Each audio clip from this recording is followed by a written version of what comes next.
que finisse l'année et ses malédictions, Non. et que commence l'année et ses bénédictions. C'est ça, la parashat Kitavo, l'institution de Ezra. Même à l'époque, on finissait la Torah en 3 ans. On sortait un Sefer Torah pour lire la parashat Kitavo 2 semaines avant Rosh Hashanah. On ne colle pas les malédictions Rosh Hashanah, c'est pas un bon siman, hein.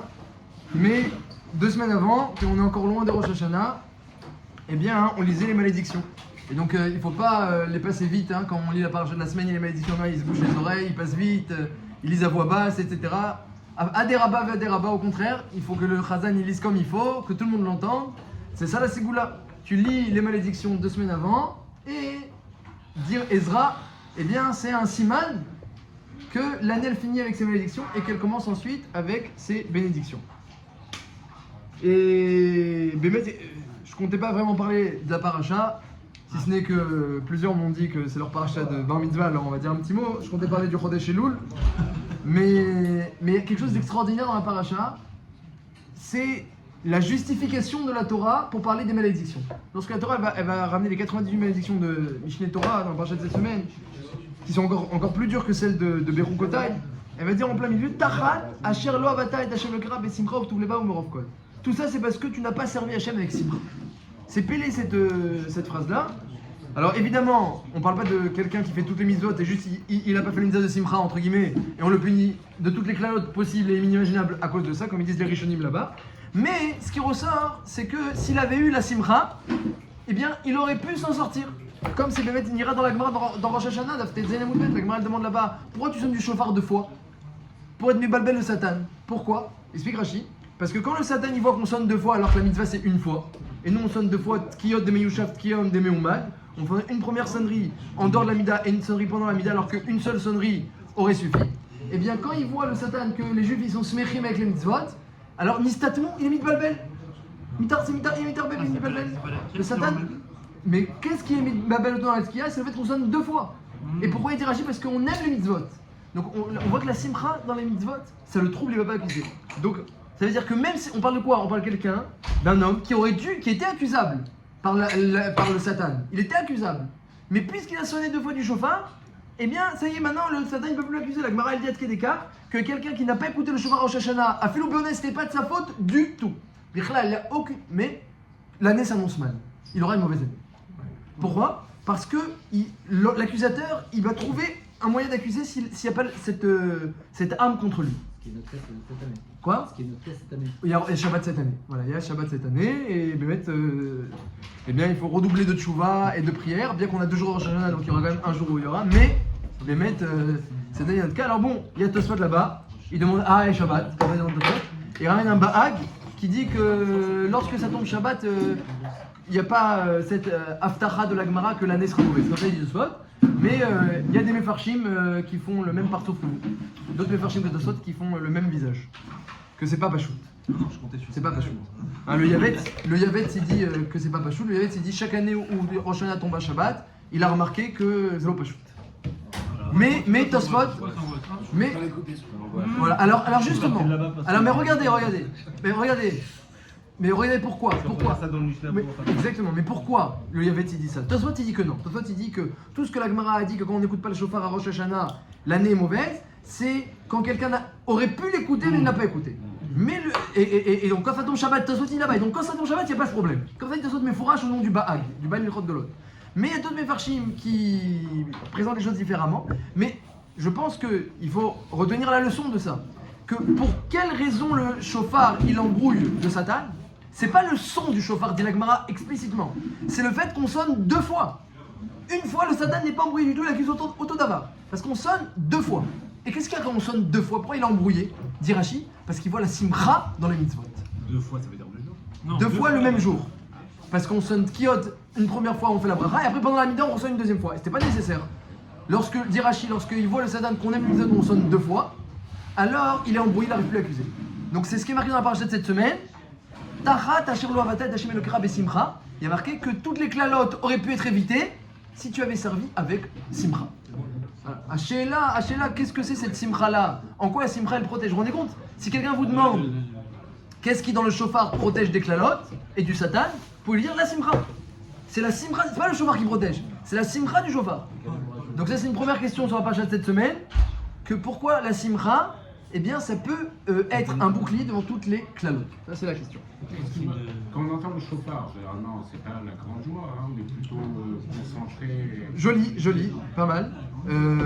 C'est pas mal. Donc, Alors, si je comprends bien ce que vous dites, alors, il faut c'est marqué, être très non joyeux pendant la... Comme ça, le Gaon, c'est marqué comme ça sur le Gaon. Le Gaon de Vilna, il se réjouissait bimiuchad pendant le moment du chauffard. C'est marqué sur le Gaon. Ce que vous dites, c'est marqué sur le Gaon. Parce qu'il était content qu'on ait Mamlir, HaKadosh Baruch Hu, la royauté d'Hachem se nouvelle. On rentre dans le Kodesh HaKodashim, l'Agmara elle dit que genre, c'est comme quand on rentre dans quand le Kohen il rentre dans le Kodesh HaKodashim, c'est un moment très très miuchad. Le Gaon était très content. Mais c'est une madriga, les gens sont plus solennels parce qu'ils n'ont pas cette madriga là. J'ai pas dit de changer de Hanaga, mais en tout cas, ce qui est certain, c'est marqué dans Rashi, c'est la joie de la mitzvah, parce que tout le monde est content quand c'est le chauffard, c'est la hatzala. On sait très bien que jusqu'à maintenant, le satan il accuse, et quand arrive le chauffard, voilà, on commence à respirer là. Donc il y a une simra, même si elle n'est pas exprimée avec des gestes. Alors là, c'est comment ça se fait que cette simra là, dans la paracha de cette semaine ou dans le chauffard, et de façon générale, eh bien, elle protège de toutes les accusations du satan. Il n'y a pas un réveil aussi avec le chauffeur Il n'y a pas un réveil. Il y a un réveil, mais Rachid dit que ce qui protège, c'est pas le réveil, c'est la simcha, et parce qu'on sonne deux fois. On sonne deux fois. Le remez du chauffard, même la première fois, la mitzvah d'Oraïta du chauffard, eh bien c'est pour, dit le Rambam, c'est siman qu'il faut se réveiller. Ça c'est la mitzvah d'Oraïta. Mais ce qui emboule le chauffard des Rachid, c'est la mitzvah des Rabbanan, qu'on sonne deux fois. Et ça, il dit Rachid parce qu'on est sa mère, on est mechabev la mitzvah. Donc la simcha elle protège les calottes et ça se marque dans la prochaine semaine. Alors maintenant sur le Chodesh Elul, moi chaque année j'ai la même question. Je la repose chaque année, ou pas vraiment, enfin, je la repose souvent. Elle revient en tout cas cette question souvent dans mes shiurim. Est-ce que la période ce sont des jours redoutables, Yamim Noraim, des jours effrayants, hein, comme Rav Israël Salanter, vous savez, dans sa show il décrit. Dans son sévère, il écrit dans sa joule, lorsqu'ils annonçaient le mois des Loul, le Shabbat avant Elul, on était en Av, ils annoncent alors voilà, Rosh Chodesh, ça va être, hein, ils font Yehiratson. Et les Ashkenazim encore plus, ils ont un ossard très spécial sur l'annonce du nouveau mois. Et lorsqu'ils disaient Elul, les gens tombaient dans les pommes. Comme ça, il raconte Raissa Center. Où les gens ils tremblaient, où les gens tombaient dans les pommes. Hein, ça va être jeudi Elul. Quoi, jeudi Elul. Les gens tombaient dans les pommes. Alors, donc c'est Yamim Noraim, les jours redoutables, comme ça on dit sur les Aseratim, je s'appelle Yamim Noraim, les jours redoutables. D'un autre côté, eh bien, c'est marqué aussi mes fourrages dans Rashi, et les poskim le ramènent, et c'est connu, que ce sont des jours de Ratson. Yamim, Yemé Ratson, Yemé Aselichot, Yemé Rachamim Aselichot. Le mois des loups s'appelle aussi Yemé Ratson, comme il dit Rashi dans le Chumash, qu'il y a trois périodes où Moshe Rabbeinu est monté auprès d'Hachem. La première fois pour les premières louchot. Et ça s'est mal fini parce que lorsqu'il est redescendu, il y a eu le Hegel, il les a cassés. La deuxième fois, c'était 40 jours de colère où Hachem il voulait Chas Shalom détruire les ennemis d'Israël et Moshe Rabbeinu a réussi à le convaincre de ne pas le faire. Donc c'était 40 jours difficiles, c'est entre le 17 Tammuz et jusqu'au 1er Elul. Et ensuite, à partir du 1er Elul et jusqu'à Yom Kippour, il y a une troisième montée de Moshe Rabbeinu, 40 jours, pour recevoir les deuxièmes Luchot. Et Rachid dit dans le Chumash que ces jours-là étaient des jours de Ratson. C'est des jours de Rachamim et ils ont été Nikva, les Dorot, les Ratson. Hein, les jours de Ratson, lorsqu'il y a des jours de Ratson dans la Torah, surtout avec Moshe Rabbeinu, ça reste les Dorot. Hein, j'ai vu ce matin un Midrash extraordinaire. Le Midrash il dit que dans le désert, les Juifs ont fait plein de fautes. Le Hegel, ils ont pleuré le 9 Av, après ils ont mis Hachem à l'épreuve 10 fois, jusqu'à qu'Hachem il a dit vous rentrez pas en Eretz Israël. Alors dans le désert, il y avait beaucoup Midatadin sur le clan d'Israël. Hein, toute la génération devait périr. Et il y avait un roi dangereux qui soufflait, il pouvait même pas faire la Brit Mila. C'était ça quand même que les Lévim qui faisaient la Brit Mila, et beaucoup mouraient. On a dit le Midrash. Il n'y avait que à Hatzot que le roi qui était Messaken, il s'arrêtait. Et la Gemara dit dans Baba Batra, pourquoi à Hatzot le roi il s'arrêtait? Elle dit oui parce que Hatzot c'est Et Ratzon, c'est le moment où il y a eu Makat Bechorot. 40 ans avant, ou 30 ans avant, c'est-à-dire pendant toute la période du désert, Hachem il se rappelait qu'il y a eu Makat Bechorot à Hatzot, que c'est Et Ratzon, et donc c'est fini. C'est Nikva les Dorot que Hatzot c'est Et Ratzon, et donc même lorsque les Juifs étaient nisophim, ils étaient en idouille, ils étaient excommuniés pour leur faute dans le désert. Ils attendaient de mourir pour laisser place à la génération d'après, c'était une période terrible. Moshe Rabbeinu, il était loin d'Hachem, entre guillemets, Hachem ne parlait pas pendant cette période. C'était terrible la période dans le désert après la dernière faute et jusqu'à l'entrée en Eretz Israël. Et il y a eu la rébellion de Korah, il y a eu plein de choses qui se sont passées. Al-Kol Panim, il y avait quand même le Et Ratzon qu'il y a eu en Égypte, il est resté. S'il y avait des moments de bonté et de miséricorde, ça reste. Donc là, pareil, lorsque il y a eu certes, entre le 17 Tammuz et le 9 Av, il y a eu des jours terribles, à l'époque et encore aujourd'hui, et de génération en génération, et on continue la Avilut pendant ces jours-là, mais maintenant ça arrive les jours de Ratzon, qui ont été fixés déjà à l'époque de Moshe Rabbeinu. Ça l'article qui te va je t'ai pardonné, j'ai pardonné au clan d'Israël, comme tu me l'as demandé, maintenant je donne les deuxièmes tables de la loi. Donc c'est 40 jours de Ratzon. Donc c'est des jours extraordinaires, Elul. Et c'est pour ça qu'on fait des slirot. Et dans le Zohar, c'est marqué que c'est des jours où illumine la lumière des Yud Gimel Midot. On répète tout le temps les Yud Gimel Midot dans les slirot. Mais c'est marqué dans le Zohar que les jours de Elul, c'est des jours où les 13 Midot d'Hachem, elles illuminent. Donc quand tu les dis, c'est encore plus fort que pendant l'année. Parce qu'elles sont sholtot. Elles sont puissantes, les 13 midot, Hachem, Kel, Rachum, Vechanoun, elles sont puissantes pendant ces jours-là. Donc des jours de bonté, de rachamim. Et pourtant, il y a un côté tout à fait effrayant dans Elul, Rosh Hashanah, Yom Kippour, le jour du jugement. Les gens ils tombent dans les pommes, on est effrayés, on arrive en face, on se prépare à passer devant le roi, un par un. Qu'est-ce qui va se passer? Quel rapport entre Elul et Rosh Hashanah? Le Kesher entre Elul et Rosh Hashanah, c'est plus la préparation. A priori, Rosh Hashanah soit effrayant. A priori, ouais. Mais Et Elul, non. alors, bah si, parce que c'est quand même à quoi Léma d'avoir domé qu'il y a un homme, qu'il a fauté envers le roi, et il sait très bien qu'il va être jugé, et que c'est dangereux pour lui et pour toute sa famille. Et on dit, voilà, t'as 30 jours avant de passer en jugement. Mais tu sais aussi que le roi, il est pendant cette période-là, il est clément, il accorde toute sa Alors c'est ça, Sheila, comment concilier que tu passes devant le roi au sujet de ta vie, et que en même temps tu me dis le roi il est clément pendant cette période-là? Parce que si t'as été rencontré, Quoi? si t'as été rencontré, tout va bien. Si t'as pas été rencontré, ben, c'est compliqué. Alors on va essayer d'expliquer ce que vous dites, on va essayer d'expliquer un peu ce que vous dites, mais vous êtes sur le bon chemin. A priori il y a une contradiction entre la Rachamim et le Ratzon de Elul et le Din de Rosh Hashanah. Hein, le Radam Sofer a dit quelque chose de très joli. Il dit que plus les jours de Elul avancent, plus la Rachamim d'Hachem elle augmente, comme ça dit le Radam Sofer. Jusqu'à l'entrée de Rosh Hashanah où la Rachamim elle est très élevée, Erev Rosh Hashanah, et après arrive Rosh Hashanah et d'un coup Midat Adin Dina Kashia. C'est-à-dire que le début de Rosh Hashanah, il y a une juxtaposition de Rachamim et de Din. De Ratzon, Yemé Ratzon, parce qu'il nous s'appelle Yemé Ratzon, et de Din. Et c'est marqué dans la Tfila de Rosh Hashanah, qui a Yom Kadosh la donnez-nous. C'est marqué sur Rosh Hashanah, c'est un jour Kadosh, à Yom Kadosh la donnez-nous. On le dit plusieurs fois dans la Tfila que Rosh Hashanah s'appelle Yom Kadosh. Il dit le Radam Sofer, à Yom Kadosh, Rosh Hashanah Yom Kadosh, gamatria de Kadosh, c'est la gamatria de Ratzon plus Din. C'est-à-dire c'est le Rosh Hashanah, c'est le moment où se rencontrent le Ratzon et le Din. Gamatria de Ratzon plus Din, c'est la gamatria de Kadosh. Donc il y a les deux éléments qui se juxtaposent. On va juste comprendre comment on concilie exactement les deux. Et vous avez pris une bonne piste pour répondre. Donc la première là, c'est sur Elul. Est-ce que on doit être optimiste? Est-ce que c'est des jours de Ratzon? Ou alors est-ce qu'il faut avoir peur? Parce qu'il y a aussi un jugement très très sérieux. Ça c'est la première question. Deuxième question, c'est sur, pareil, c'est sur les Remazim de Elul. Donc tous les poskim ils cherchent dans la Torah, dans le Tanakh, des allusions à ce mois de Elul. Ils en trouvent plusieurs. Il y a le plus connu, c'est Ani les Dodi Vedodili. Je suis mon bien-aimé et mon bien-aimé est à moi. C'est les acrostiches. Ani, le Dodi, Vedodi, Li, c'est Elul. Donc c'est extraordinaire. Tu me dis que tu passes devant le roi pour une faute pénale, une faute, tu passes pour ta vie et ta famille. Et après tu me dis oui mais c'est mon bien-aimé, mon fiancé. Extraordinaire. Maman, plus paradoxal que ça, c'est pas possible. Ani Dodi Vedodi, il y a d'autres mots, allusions dans la Torah. Il y a dans la paracha, il y a une autre allusion. Alors il y a une je ne sais pas si elle y est sur ce que vous, mais là-bas on parle des Harémiklat. On parlait des villes de refuge, mais l'allusion elle est dans Mishpatim. Dans les villes de refuge, donc c'est marqué plusieurs fois dans la Torah les villes de refuge, mais l'acrostiche est dans Mishpatim. Là-bas Perek Kafalef, Pasuk Gimel, il y a un acrostiche là-bas, donc il y a écrit que celui qui tue Béchogeg, il doit partir dans la ville de refuge, et marqué là-bas, Ve'acher Lotzada. Alors celui qui tue Bémézid, il est Rav Mita, celui qui a tué avec préméditation, il est passible de mort. Mais celui qui a tué sans faire exprès, va Asher Lotzada, il n'avait pas visé. Ve'elokim inaleyado. C'est Hachem qui a préparé la chose. Inaleyado, en face de lui.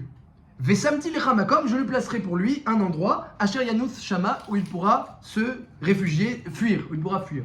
C'est quoi les rachetevot de Ve'elokim? Pas Velokim. Ina, Aleph, Ina, Leyado, Vesamti, Lecha.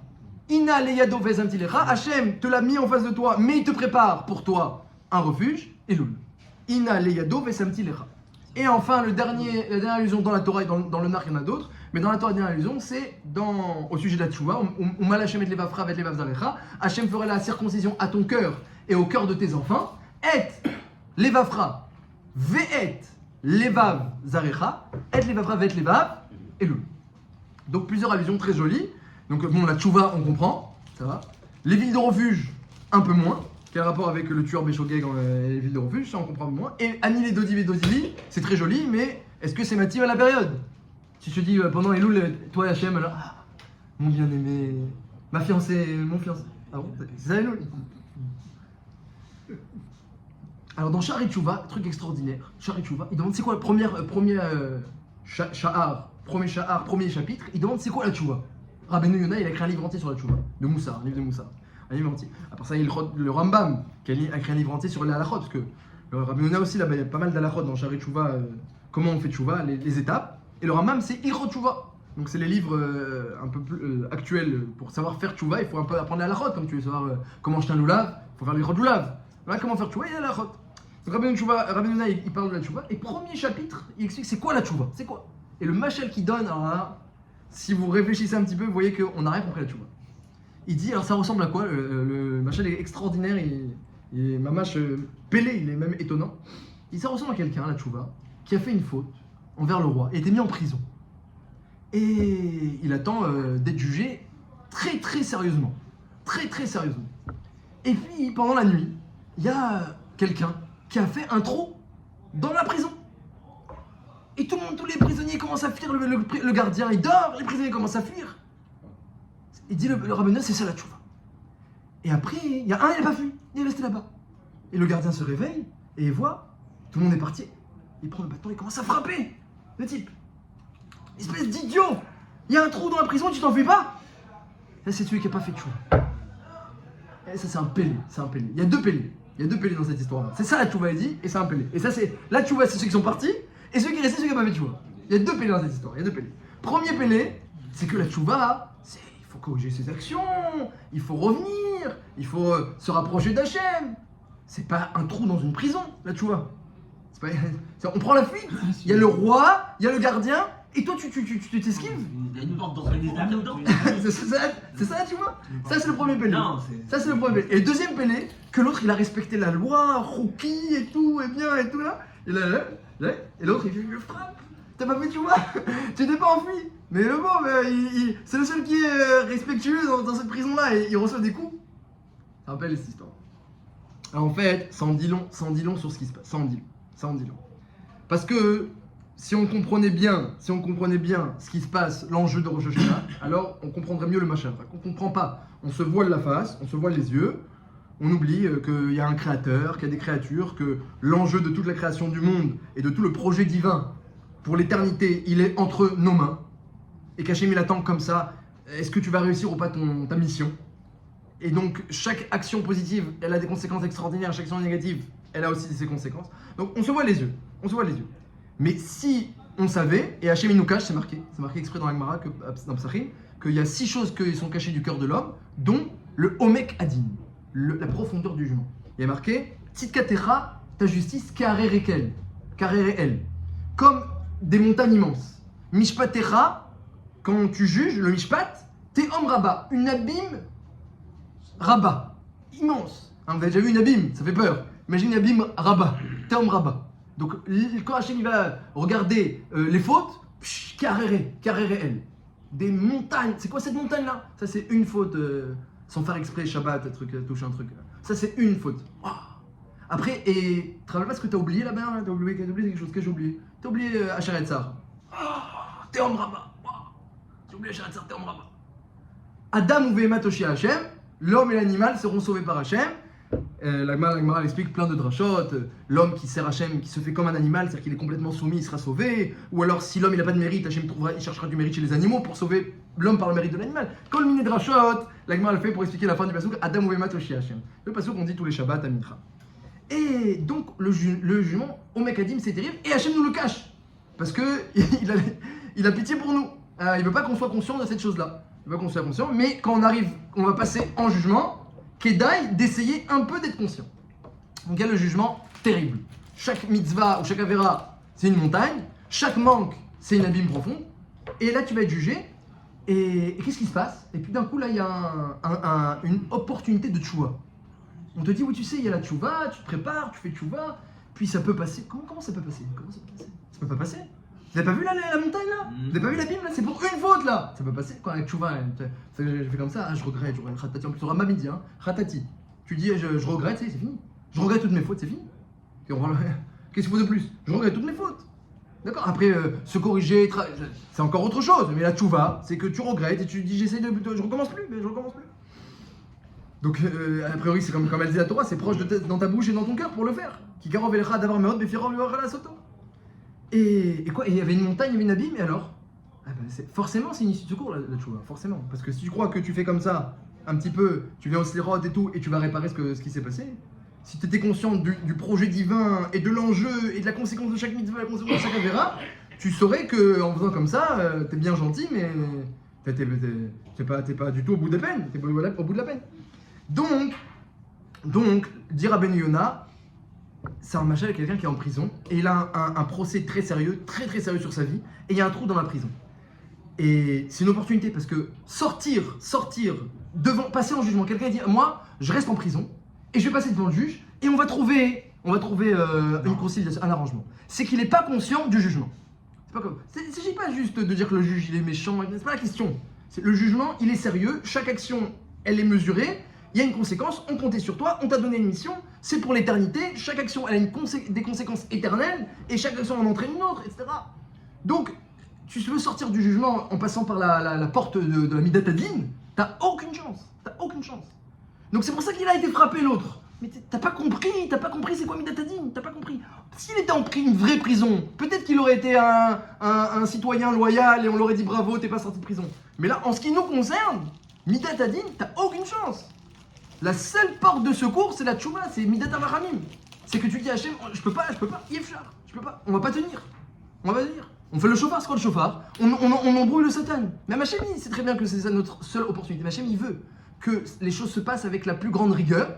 Théoriquement, on fait, d'après la Midat Hadin, dans le Shoresh, tout doit être fait avec Midat Hadin parce que le but, c'est d'arriver à être nous-mêmes doucement, parce qu'on est des êtres humains, mais doucement, à être le plus matim, le plus en harmonie avec la justice et la rigueur comme nos avot, qui demandent à Hachem, je veux pas de Midat HaChesed, je veux que le din. Ils étaient à la Madriga. Alors nous, doucement, on essaye d'agir en fonction, d'arriver à ce niveau-là. Donc Hachem, il garde quand même le système où il y a le véritable jugement avec la stricte rigueur et chaque action et pensée et parole qui passe au crible, il garde le système. Mais il veut bien nous laisser aussi des issues de secours. Ça, c'est la tchouva. La tchouva, c'est une issue de secours. Si tu sors pas, t'as pas compris devant qui tu passes. Non, on demandait que le précède, non? Et ben voilà, c'est ça tchouva. Tchouva, c'est une précède. Ils ont demandé au Nevi'im, quelqu'un qui a fauté, qu'est-ce qu'il peut faire? Ils ont dit, il n'y a aucune chance. Ils ont demandé à la Chochma, quelqu'un qui a fauté, il n'y a aucune chance. Ils ont demandé à la Torah, il n'y a aucune chance. Il n'y a que Akash Baruch Hu, il a trouvé la tchouva, il dit Midrash. Le monde serait détruit si c'est comme ça. C'est vrai. Donc c'est pour ça que Hachem il a mis en place. Mais il faut savoir comment ça se passe. La tchouva, c'est une issue de secours. C'est pas que, il faut pas penser qu'on va réussir à sortir Yotim Yederova. On n'est pas Yotim Yederova de Midat Hadin. Il faut réussir à trouver un passage secret, une sortie de secours. Comme ça, Rabbi Meir présente la tchouva. C'est une sortie de secours. On ne peut pas interpréter le machin de la prison comme sortir de soi-même et quitter la prison qui est le symbole de ses avérotes. Eh ben on peut, mais Rabbi Meir, dans le premier chapitre de Sharet Tchouva, il présente pas les choses comme ça. Il dit qu'il y a le din, il y a le onesh et il y a la issue de secours. Une question. Est-ce qu'au pays des aveugles, le borgne est roi? Est-ce qu'au pays des aveugles, le borgne est roi? Ça veut dire que globalement, tout le clan, on voit bien qu'aujourd'hui, on a des années-lumière de respecter les Torah. Bonne fête de Benamé.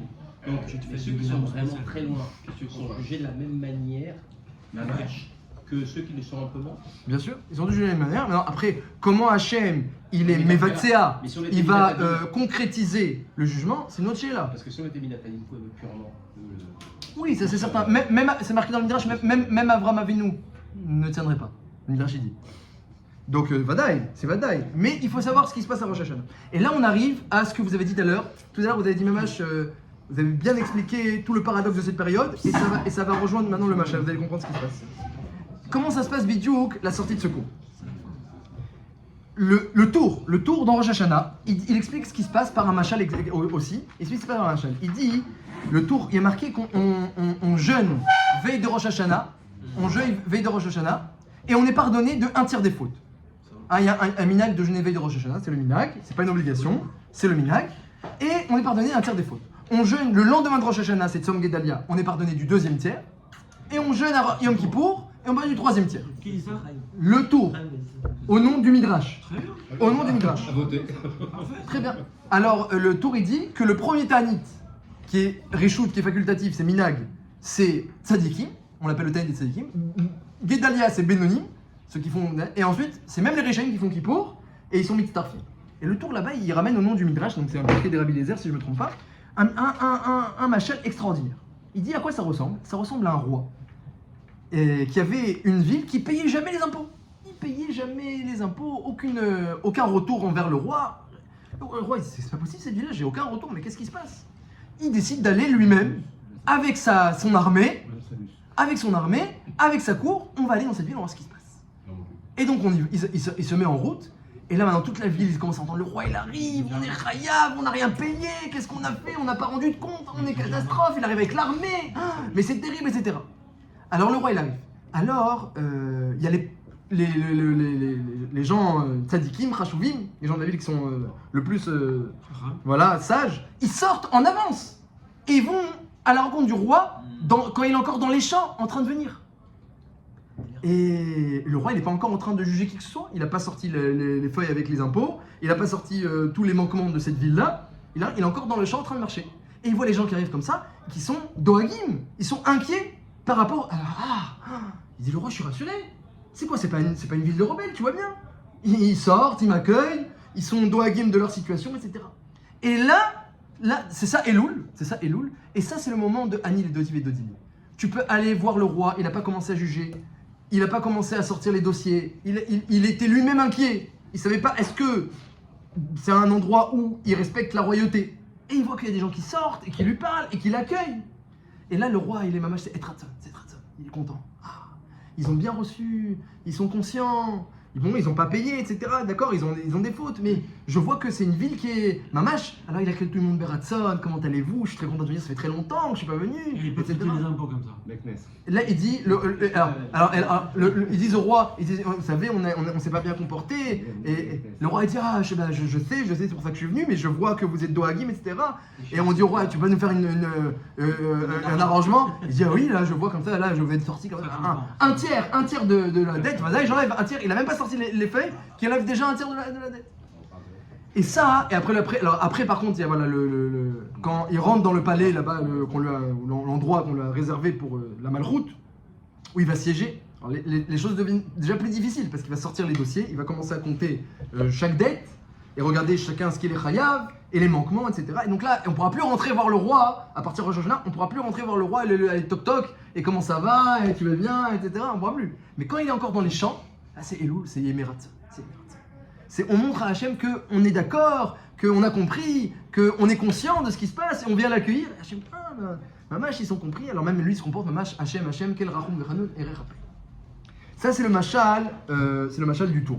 C'est le mashal du tour pour parler de les jours qui précèdent Rosh Hashanah. Et c'est le mashal aussi des Sfarim pour parler, Sifrei Moussar vechassidut, pour parler de la période de Elul. Que Elul, c'est un moment de proximité avec Hachem, parce qu'Hachem, il vient pour le din, mais il n'a pas encore sorti le cheshbon, le carnet. Et ça, c'est le moment où il y a le plus de ratzon. Parce que quand un roi, il vient pour faire du chesed, et tout le monde se présente, c'est pas une chorma. Le roi, il dit, je veux faire de la bonté, qui veut, et tout le monde vient.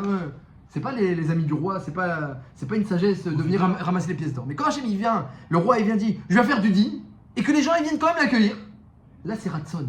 Il dit, ils ont compris. Ils sont pas idiots. Moi, je pensais j'étais inquiet. Ils sont pas idiots. Le roi, il est Beratson. Je suis content qu'ils acceptent le jugement. Il n'y a pas encore le jugement, mais il y a l'acceptation du jugement. Ça, c'est Yemeratson. Ça, c'est Elul. On accepte le jugement, il n'a pas commencé. C'est le Ratson. Même si on vient pour réduire la facture. Et même si on veut réduire la facture. Il sait très bien. Mais au contraire, ils sont conscients d'une facture. J'étais inquiet, moi. Je pensais qu'ils avaient tout oublié. Ils ont rien fait en toute l'année, ils ont rien fait. La première fois, ça va. Ils ont rien fait en toute l'année. La deuxième fois, après, ça rentre dans le mécanisme. Oui, d'accord, mais c'est pas grave. Le roi, à chaque fois, quand il vient pour un procès et qu'il voit qu'il y a une daga de notre part, et qu'on vient l'accueillir en avance, alors il y a Yemeratson. Ani les Dodiv et Dodivi. on peut créer un lien de proximité, tu sais, dans le champ, avec les rois, il est accessible. Ani de dit, on peut même avoir un lien de proximité avec Akadosh Baruch Hu pendant cette période. Ani de dit. Le deuxième remez sur Elul, on a dit, c'est les villes de refuge. Les villes de refuge, Vaelokim, Ina Leyado, Vesamti Lechamakom. Hachem, il te met un endroit, l'anous Shema pour fuir. Pour fuir, comme on a vu dans Rabbi Yonah, qu'il y a une notion de fuite. Alors ça aussi c'est intéressant. Qu'est-ce qui se passe? Donc on fait tchouva, alors on regrette nos fautes. Donc l'accusateur il vient, il dit alors voilà j'ai contre vous une somme d'accusation, etc.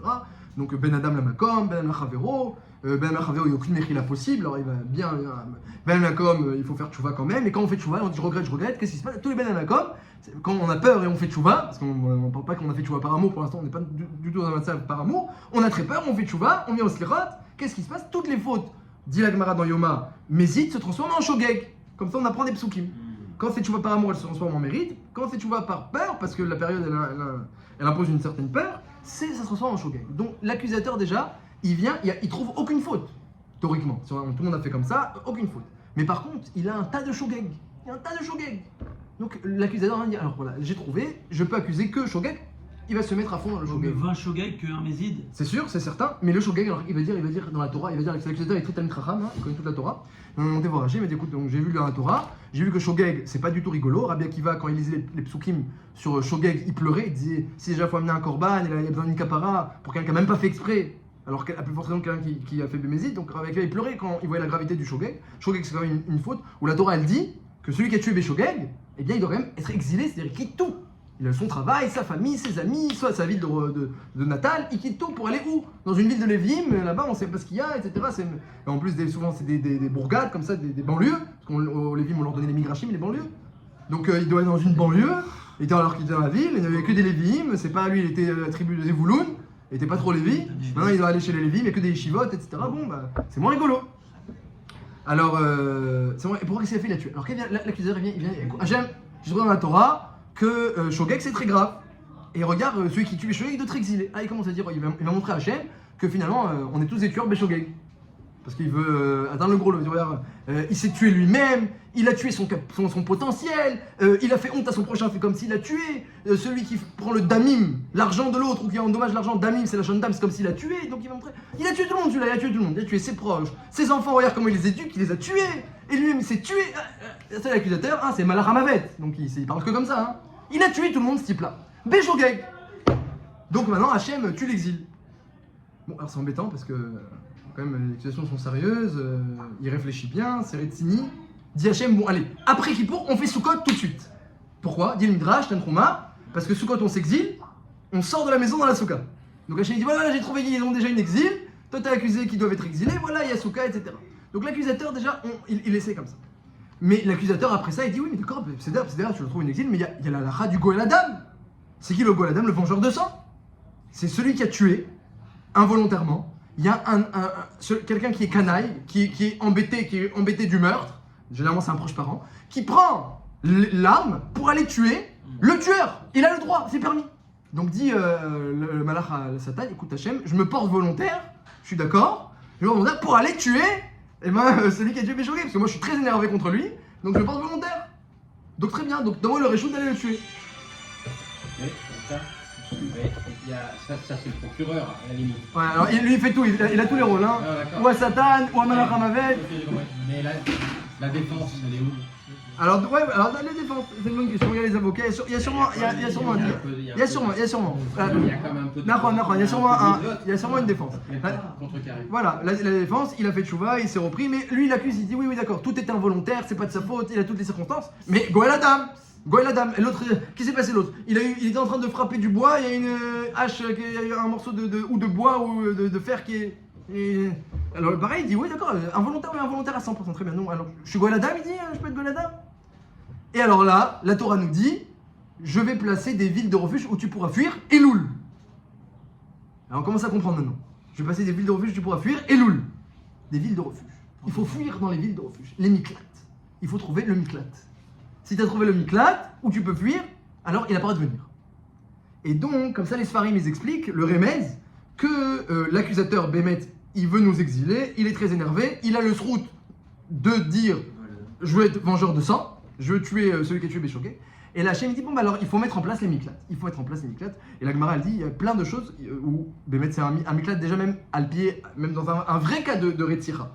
Par exemple, la Gemara, elle dit, celui qui étudie la Torah, les mots, ils sont koltim. Milim koltot, tevot koltot. Donc, ceux qui sont en train d'étudier, si le Goël Adam vient, il peut pas le tuer. Si le Goël Adam vient, il peut pas le tuer. Parce qu'il est protégé. Le misbeach aussi, il y en a qui disent que c'est Colette. Il y a plusieurs choses de koltot.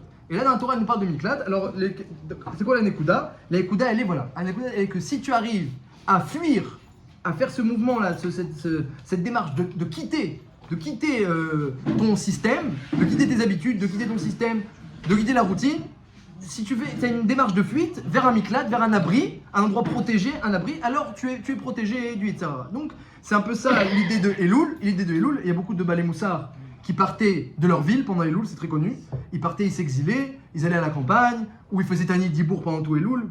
Plein de rabbanim et de Balé Moussar qui avaient ce mouvement-là de fuite, d'où ils ont trouvé cette idée-là de fuir, de quitter le système, de quitter la routine, de quitter les habitudes, dans la Torah. La Torah, elle dit qu'il y a une fuite à prendre. Alors déjà parce que la tchouva est comparée à une fuite, comme a dit Rabbeinu Yonah dans le premier chapitre de Sharet Tchouva. Parce qu'en soi-même, on ne peut pas passer une étadine, il faut fuir. Mais à part ça, le chidouche, c'est pas seulement que tu fuis la punition, ça c'est une bonne chose, mais où tu arrives. Essaye de trouver un endroit où il sera bien protégé. Un abri. Par exemple, la Gemara dans la Côte, elle dit les mots de la Torah, ça te protège. Un endroit, un Beth Midrash. Tu cherches à fuir. Je fuis le système, je fuis l'habitude. Si quelqu'un a cette démarche dans Elul de fuir, eh bien, ensuite, quand va arriver le jugement, et le Yetzirah va dire, alors je peux être Goladam, va dire, lui, laisse tomber, il est déjà en miklat. Et dans le miklat, tu peux rien lui faire. Et dans le miklat, je trouve quelqu'un d'autre qui est pas dans le miklat. Mais dans la vie de tous les jours, il faut se comporter comme ça. Il y a, pendant Elul, il y a cette démarche-là à avoir, de changer un petit peu les habitudes. Le fait de te lever très tôt le matin. Le Shran dit qu'il faut se lever avant l'aube pour pouvoir faire les slichot. C'est une fuite, tu changes complètement les habitudes. Il venait à la tefila à 7h ou à 6h, maintenant il va se lever à 4h. Le net, c'est à 8h. En France, mais là ici, c'est à 6h15, tu veux faire avant l'aube, ça fait 4h30, 5h. Donc c'est très tôt, ça c'est une fuite. Le fait de changer complètement, ou une fuite dans le temps, ou une fuite dans l'espace, ou une fuite dans les habitudes, le fait de changer complètement le système, eh bien ça s'appelle une fuite. Alors, donc ça c'est le remez, Et un dernier remez, qui est marqué, on a dit, selon le temps qui nous reste, un dernier remez qu'on a dit, c'est Et levafra vet levav zarecha. Elul, c'est aussi ton cœur et le cœur des enfants. On sait bien que Rahmana libabae, Hachem il veut les cœurs. Et pourquoi il y a particulièrement une allusion à Elul au sujet du cœur? Parce que ça aussi c'est un vrai miklat. Je pense que le plus grand miklat qu'on a, à part la Torah, les mots de la Torah qui sont miklat, comme dit la Gemara dans ma cote, même pour un vrai tueur, et un vrai vengeur de sang, les mots de la Torah ils sont koltot, Kalvachomer pour notre cas où c'est un tueur spirituel. Mais un autre miklat extraordinaire qu'on a, c'est le cœur. Le cœur, la pnimiout, l'intériorité. La simcha, comme on a demandé. La simcha, c'est quoi? C'est qu'il a mis du cœur dans la mitzvah. La simcha, on voit que l'accusateur, il peut rien faire. C'est un miklat, la simcha. Pourquoi c'est un miklat? Parce que ça, c'est aussi le système qu'Hachem il a mis en marche. C'est que les forces du mal, dans la Torah, s'appellent les hitsonim. Vous savez, quand les Chinois, ils dessinent, ou les Japonais, ils dessinent le bien et le mal, le yin et le yang, là. Ils font un rond avec comme ça, du noir comme ça, et du blanc comme ça, enchevêtré. Le dessin juif, c'est pas celui-là. C'est un trait noir à l'extérieur, donc le périmètre est noir, et l'intérieur est blanc. Dans la Torah, le mal, s'appelle les hitsonim. C'est l'extérieur, c'est la klippa. Ça s'appelle les klipot dans le Zohar, le mal. Les klipotes. Et dès que tu es dans l'intériorité, il n'y a pas la prise. Il n'y a pas la prise. Le mal n'a pas d'emprise sur l'intériorité. L'intériorité, il est tov. Alors, quelqu'un peut être influencé par l'extériorité dans son intériorité. Il aime le mal à l'intérieur. C'est terrible. Il a fait rentrer le mal dans l'intériorité. Mais théoriquement, lorsqu'on se rapproche de l'intériorité, on s'éloigne du Yetzirah. Théoriquement. Si ce n'est qu'on le laisse pénétrer dans notre intériorité, ras v'shalom. Que quelqu'un est devenu même Kulora et que même son intériorité devient Hitzonite. Il aime que la Hitzoniout. Alors, l'alcool panim, en tout cas, le plus grand miklat contre les Yetzirah, c'est la pnimiout, le cœur. Parce que le Yetzirah, lui, sa force, c'est dans la matière. C'est l'ange des sables, le Yetzirah, c'est l'ange de Olamazé, de la matière. Et ça, il prend Olamazé, Yaakov, il prend Olamaba. Donc, tout ce qui est spirituel et pnimi et intérieur est vrai, émet, c'est Yaakov. Tout ce qui est superficiel, le rouge, l'apparence, c'est Esav, c'est le Yetzirah. Donc du coup, puisque l'accusateur, c'est le Yetzirah, sa force, son domaine, c'est quoi? Il va accuser sur ce qui est visible, sur ce qui est extérieur, sur l'emprise de la matière dans ta vie. Mais si toi maintenant tu fuis cette extériorité et tu cherches un miklat, un refuge dans l'intériorité, c'est-à-dire quoi? En d'autres termes, quelqu'un peut pendant Elul ne pas bouger du tout extérieurement. Les mêmes mitzvot, la même conduite, il peut aussi fuir. Ça c'est le premier conseil, changer complètement. C'est extra, c'est une vraie fuite, ça peut l'aider, c'est certain. Mais il peut aussi même ne pas bouger, mais quoi? Mais que tout devient plus pnimi. Alors, il va faire la même avoda, mais la tfila, bekavana. Une bracha, je remercie vraiment Hachem. Un vidouille, Elle bouge, alors. Bémet, oui, mais tiens, toi, extérieurement, t'as rien vu. Mais le cœur, il a maintenant, il utilise maintenant le cœur. Et ça, si quelqu'un se met à servir Hachem, Behemet, avoir un kécher avec la Torah, un kécher Behemet, un Behemet, il est sa mère dans la Torah, sa mère dans les mitzvot. Un kécher amitié, pas seulement Mina Safa et la route, alors on a l'habitude, le matin c'est la tfila, le train-train, et puis après la minra, et puis le limoud et le chiour, etc. Que des habitudes, et que du train-train, et que la superficialité. Là, il n'aura pas un refuge par rapport à Yitzhara. S'il en rajoute beaucoup, alors il pourra avoir un refuge, parce qu'il en a rajouté, parce qu'il a changé les habitudes. Mais il peut aussi ne pas forcément rajouter, mais changer intérieurement. Et donc ça, c'est le dernier remez de Elul. On a le premier remez, Agnel Dodiv et Dodili. Deuxième remez, les villes de refuge. Et troisième remez, Et les Vapra. Que si tu commences maintenant à mettre du cœur et de l'intériorité et de la simra, et ça, mais il est où? Il est où celui que je voulais accuser? Il s'embrouille, il le voit même plus. Il cherche. Ah bon, on est dans le refuge de la simra. On a trouvé un autre miklat, la simra. L'authenticité dans la pratique de la Torah et des mitzvot. Le Emet. Tu sers Hachem Be'emet. Je suis un serviteur d'Hachem Be'emet. Pas un collectionneur de mitzvot. Je sers Hachem Be'emet. J'ai peur d'Hachem Be'emet. Je me prépare pour le jugement Be'emet. Un peu plus de vérité dans la vodat d'Hachem. De cœur. Un peu plus de cœur. Et ça c'est pas mytho. Hein? C'est pas mytho. En sachant qu'on arrive à Elul, que ça. Alors voilà, il n'a rien mis. Que Ah. peut-être que tout le monde n'a pas cette madriga-là. Tout le monde n'a Non, pas là. très bien. Non, Comme ça, non. pendant la période. La Torah elle dit. Et qu'on les fasse mettre à 100%. La Torah elle dit que pour arriver à cette madriga, on mal Hachem et les vafra, et les vavzarecha, et loul. La Torah dit qu'il faut qu'Hachem te circoncise le cœur. C'est pas du tout pas shoot. Mais il faut savoir que le meilleur abri, c'est avant tout le cœur. Si quelqu'un maintenant il n'a pas pu arriver à cette madriga où Hachem il a circoncis son cœur et le cœur de ses enfants, les pharaons disent qu'ils trouvent des villes de refuge, des endroits où se réfugier. Et en tout cas, et ça c'est certain, le fait qu'on se prépare pendant cette période-là, Agnel Dodili, on accueille Hachem déjà dans le champ, c'est certain que, eh bien, on est Zoré de Yemé Ratson dans ces jours-là. Quelqu'un a Kaddish?